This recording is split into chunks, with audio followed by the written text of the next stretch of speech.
Hi, everyone. Harry here to talk about a potential new area of inquiry and culpable actor in the Mar-a-Lago document scandal, which is hurtling quickly toward charges. Okay, recall we've had a really laser-like focus on the events surrounding the issuance of the subpoena by DOJ, which came after a year plus of the Trump team and Trump himself kind of jerking DOJ around. They finally serve a subpoena, and Evan Corcoran, we've been following this, is charged with making sure all the documents are there. And we had an important breaking story yesterday where he basically seems to have said, hey, I was misled. I was waved away from looking at other places. I was told just the storage room. All right, we have a little extra aspect to this. All right, it involves a Walt Nauta and a still unidentified by name anyway Mar-a-Lago worker. So the subpoena comes. Corcoran is trying to gather all the documents. He goes to Nauta at some point and asks where the documents are. There's going to be a very important filling in of that skeleton structure as to whether Nauta goes to Trump. Trump tells him only stay in the storage room. But remember, there are boxes moved around before June 2nd, 2021, at which point, 2022, at which point they invite down the DOJ and the FBI, and Corcoran says, here are some 38 classified documents. They let him see the storage room, but they don't let them search it, and they submit this false certification that says we've done a diligent search and everything looks fine. That's one that Corcoran directs junior lawyer Christina Bobb to sign, remember, and she prudently adds from the information given to me.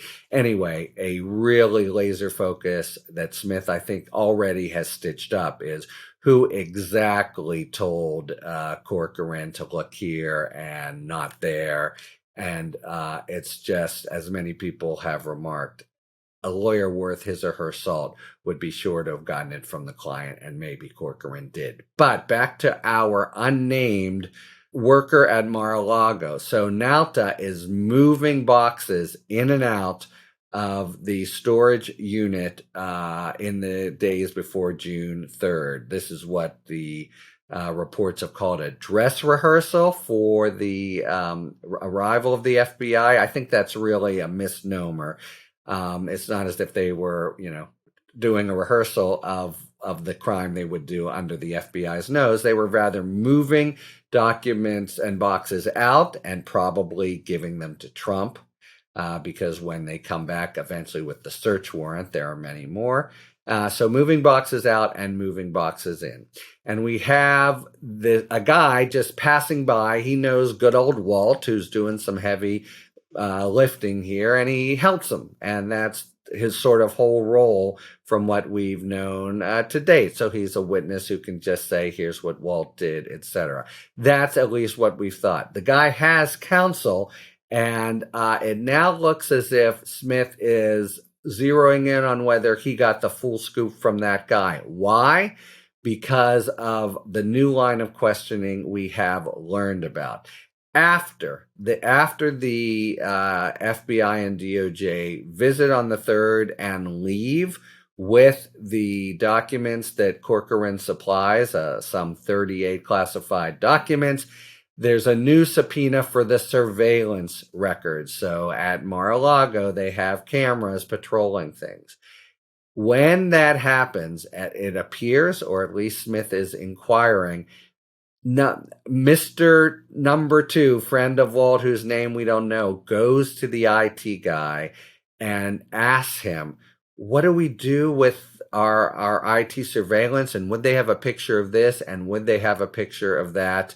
So I think Smith, leaving no stone unturned, his prosecutorial spider sense antenna wave at that, because what that sounds like, at least, this guy is nervous. And he's worried that the surveillance photos are going to reveal things. And reveal what? I don't know. But if they're going to reveal something, it ain't going to be just him innocently moving boxes in and out. It might be things that rather reveal Nauta sifting through the papers or otherwise doing Trump's bidding of segregating out documents he wants, and maybe Mr. Number Two has that knowledge as well. So this is a small piece of the puzzle, but a really good illustration of the kind of comprehensiveness and final work that Smith is now undertaking. Okay, I want who? Mr. Anonymous, though we know he's represented. And I want to talk to him because he apparently asked the IT guy, who, by the way, you can bet Smith already has spoken to. Why were you worried? Why were you asking about what it would reveal and what it wouldn't? Have you given us the full scoop about what you did with Nauta that day? What else might have been happening? Any indication from what you could see that there was some kind of sifting going on as opposed to just moving of boxes, etc. So Smith being diligent, comprehensive, and maybe at the end of his investigation, getting one or two or three extra little snippets that just lock in and fit in really well, that prosecutors love because they kind of establish these little things, the real bona fides of the overall story that he wants to tell. Talk to you later. Thanks for tuning in. If you enjoyed this video and other Talking Feds content, please take a second to like and subscribe. Talk to you later.